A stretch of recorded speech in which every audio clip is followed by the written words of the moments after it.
ya koinda. Botuninga te, bana poto, site ya sikeye. Kilongo TV. Kilongo TV. Bon s'abonner. Ebele.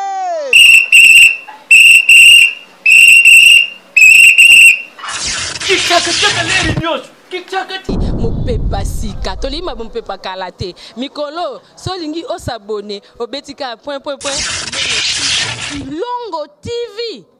Kilongo TV bobeto be bokoto be na YouTube bobeto be Kilongo TV mpo Kilongo TV bokomona maijane wana bakataka te ngonga nyoso bokomona maijane na Kilongo TV wana nouveau ne kasi aza grand nani Kilongo TV. Oh Kilongo TV, oh Kilongo TV, sene moko ebotami eza moke kasi avimba na kati. Kilongo TV bokomona makambo ya minene mpo yasa ka ba vie ko le kabatinyoso. Kilongo TV. Bisous, bye. Bana poto bana partout bande balandi émission na biso mbote ya solo tuzana pasi to tu ko perdre artiste et comédien Chiko Pululu. Kasi Chiko Pululu azaki artiste munene na mboka na biso asala ba œuvre ebele et lisona ekoleka ina persiste 5 to beta lisolo bande comme ça ba comme si sujet ya Chiko Pululu neti moyen mo ya osala base et comme neti moyen moko ya osala production mo quelconque or non to respecter ba way Chiko Pululu akufi atiki biso c'est vrai Angela biso nyoso kasi atiki biso na pasi tozo la monstre ya théâtre congolais qui toza awa na chuke lomboto bokula kampanzi na ngalo sakondeko bayebalo baka baka bele biso basi na bango voilà artiste et comédien za bwe moi ko seka isaka moi bien et papa yo pour no théâtre zo kango nini théâtre za boulot na za profession na za passion na za vraiment boulot na nga part théâtre na sa yesolo te ça elo msuste na sa elo msuste wow à part théâtre na koyemba et si na za na koyemba yo sala koyemba wapi oh papa nga bando yembela nzambe mais ulunga déjà babengano na église tango zo yembela nzambe babengana nga ndeni oyemba ka na église obi bien ozaki oyembela nzambe kasi te na banda ki koyembela nzambe moi ma voangele kaki na église babengani yo lisolo wana tobetaka na TVT moi ma voangele kaki na église babengani yo okeno pa modelo bayambi yo modelo ye mo ma voanga yo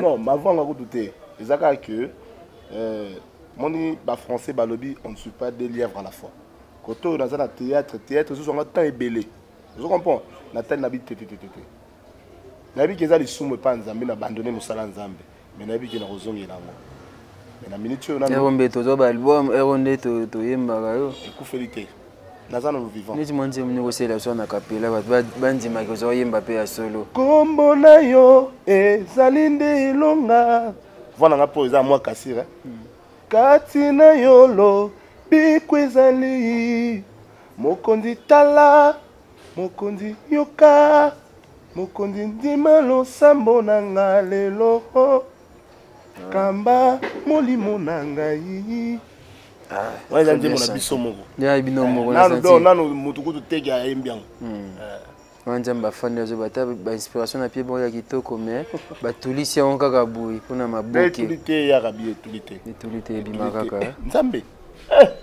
tulite ataka nde na zabo na kota studio da yembeli nzambe avant na bimisa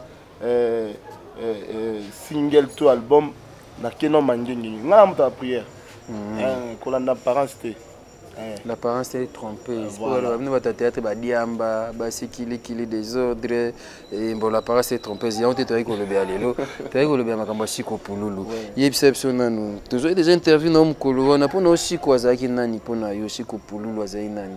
Pona nga Chiko Pululu, il était un frère, un ami, un collègue. Mais dans l'ongoli ami collègue, c'est mon frère. Longtemps là-bas c'est mon frère, ça vient du fin fond de mon cœur. Donc Azaï frère, mon côté au Toyobanaki na musika, Tokomaki famille. Donc Tobanaki ko partager des moments ensemble, Tobanaki ko partager un souper bilia, un souper qui Tobanaki ko sala ba divers na biso komela, donc c'est ça. OK.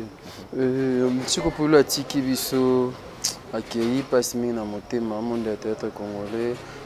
babenginga lorabi alobi ndenge nini frère Chiko Pululu baninga Chiko Pululu bazofete na bango bazosepela pandeke moninga aza na ndako ya malili moninga aza na page tomoni no premier jour Chiko akufaki na morgue ala yozo nanya osimba donc ozolela neti okufa mame bakata coquette mayonnaise ya modé mais juste jour moko nsima na yango bokomi na mino soko fete. On n'a pas fêté, tout fêté. On m'appelle, on me dit non, bah mon bino, et pas maman, bozo bina, bozo mela. N'a expliqué le moment où il rabi, oh expliqué, bah congolais toujours comprendre. Le long ngane tinga le lo, naza orphelin de père et de mère, ya mukolo boy. Sur le long maman nanga koufi, n'a pas exemple, bah on va comprendre. Sur maman nanga koufi le long maman za na morgue, et que maman lifté, na lo banet ya beda show, a benginga. Ata Fabrice Nteka le boss américain à Benginga. Non, qui n'était pas maman Koufi. Peut-être que na kota na Fabrice Nteka le boss américain, ton a Abeda Show. Dans un bon kuna maman nangati. Te de le maman Koufa qui Abeda Show à Benginga to Fabrice Nteka le boss américain. Na c'est bon te, non ya te maman Koufi. C'est maman on va dans la morgue. Et ça n'a rien à voir dans le marambo bazolo bawana. Balobini. Oh bazolo ba biso to ko fêter. Ba mona ki bilongo ya bato bando bina ba oyo ba biso na bina ki wa na bina ki wa biso eza appel ya mama benga biso y compris nan de konanga ku faire tiki biso pololo fala ki pas ki na biso azu appel le lundi na 2h mon frère a koufi ils a prévu que mardi to kinde biso ne c'est pas maman mais maman t'a dit le quoi pour la koufi lundi. Après ça, pour ce jour, et comme jeudi. Comprends? Et comme jeudi. Il y a un biso qui pas maman. Maman Boboto. Chaque fin de l'année, maman sera à bloco. Ça échange de V. Échange de V, biso baptiste, tout ça qui wana. Tout ça qui a tendance à belé. Les politiciens, les journalistes. Est-ce qu'on bat tout les politiciens, les journalistes? Bazo y a un biso quoi? Et pour binonner beaucoup fait. Biso to ko fait oui. Est-ce que na minute yo ndenge tote na kati kuna tozo bina tozo sala ba programme obsèque ndeko na biso maman papa c'est même moi réconfort après ça soleil na bina lundi si bino pona matanga si biso pona matanga et puis alobi ye moko to tika te tozo ko livre akozala et puis tant tokei kuna tant to yeti o alobi ba ke basali bazu blo ndeko pululu moko pa yaki wana ti ndeko pululu azuit. Il n'est pas avec Nabino Nanini. Mais oui. Ce qu'on bat tout barolo bamabé pourquoi? Babenga kasile qui ne baba yo ya na za la morgue yo ki ngakati. Babenga.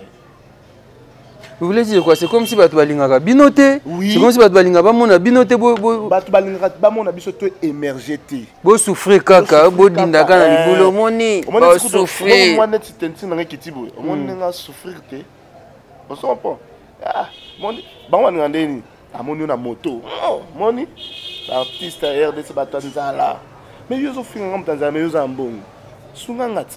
So soki mamoli va benginga, il y a un problème. Ah, ouais, le qu'on a fait au biso peuple congolais, totikango. Totikango makasi. Et tu veux dire quoi? C'est pas bazo sala on a mtema mabe. Topé bazaka na posa ndema mona binoka bo souffrir ndengo lobi. Totiango tous les deux. Tous les deux. Là qui mabe na bamba mon biso to souffrir. Parce que biso to na passe ndeko na biso. Maman bengi. Ba komi ko finga bino. Ba mo finga biso. Nganda na zu ba appel na téléphone na nga. Mutu zuka allô, oya be pe la gentillesse. Allô. Yo, abandi ko fingo ba insanité. Siko yebisanga. C'est to boya na biso. Pour net na vandi lobo eto vandi boye. Bou, téléphone est sonné. Première dame maman Denise. Maman Denise Tshisekedi da bengi biso. To bi se penini. Maman te to ya te pour na polulu akufi. Peut-être maman bengi biso. Pour habiter to koufeli anya réconfort biso a réconforter biso a bisa biso non nazana bino de cœur bon bo sali ba programme nengeni eza bongoti so pe maman bengi biso lelo maman Denise bengi biso to kei maman Denise Nyakero maman Denise Nyakero Tshisekedi so ka bengi biso to boya c'est que les gens oublient vite les années biso ba artiste toza ba apolitique. Toza l'église au milieu du village. Toza la tendance T, toza non. Mais sauf que notre maman, il y a Boboto, maman Olive, a pensé à Nabiso Hermionso. Maman ni maman, on a peur Nema. Ah, Munga Kubariki. Ça fait très mal. Joyeux Noël, disons, bonne année à maman Olive Lembe, bonne année à Mayonnaise et Chituka, bonne année à Fabrice Nteka, le boss américain, bonne année à maman Méline Zemba, bonne année à maman Bibiche, Motema tous Pépélé en Beto, bonne année Lévi Cyril Arsène Modabi. Et moi, ma meilleure vie, ma ami, ma fanatique. Ouais, meilleure vie, Nabino Batoné sur Bolinganga, prompte guérison à Yomé Damukuna. Prompte guérison na vie na fondé KBA coffre fort ya Suisse. Ah, fondé KBA. Ba meilleur vie na pas na yo master na Yves Mosembo. Tu prends guérison na batumingi ba mesta na uti. To ba ni bonne guérison kasi pas comprendre. Mais prends ba mesta na kaka. Voilà, ba mesta na kaka. Master na Merlin Kanda na Istanbul, monter ma famille mokango ba meilleur vie na yo. Na Simon le kaka songo na journal na ebi un de ces 4 matins aux anoka na Kinshasa. Surprise nous. Et le belo au thème, et ça a cadeau. Maman Olive Lembe. Maman n'a meilleur vœu, na maman Olive Lembe Kabila. Moi, si y a papa Joseph Kabila Kabang, les raïs Che Guevara, China Rambo. La meilleure vœu na Bino, la petit n'a pas son palais. Mon major Guillaume, meilleur vœu. Major Delphin, meilleur vœu. Papa Elie Sambaza, meilleur vœu. Vas-y, Mokonzi Blaise, meilleur vœu. Baron Nyoso, meilleur vœu na bino ba na tangité, vous comprendre. Meilleur vœu et pas ya fils Kinkela, très logique le rôle à papa Dani. Fils Kinkela, très logique le rôle à papa Dani. Papa Dani est dans logique. Souka. Soyez sur 10h. Soyez sur 11h. Très logique. Vraiment. Merci à vous, papa Dani. Merci. Obsèque Yashiko Pouloulou, c'est pour le mois de janvier. Juste après, faites un nouvel an, un programme pour l'obsèque. Les artistes et comédiens vont réunion, préparer Ndengenini et Koki Koleka. Père son âme Pouloulou, nous présentons nos condoléances à toute sa famille, au Bana Poto, au Bana Angola, au Baza Awa, na RDC. Merci à vous tous qui nous avez suivis. Je dis merci à Coco Dema qui est derrière la caméra. On se retrouve très prochainement pour un nouveau numéro. Bonne année à vous tous. Koinda botuninga te bana poto site sikeye Kilongo TV Kilongo TV Bon s'abonner ebele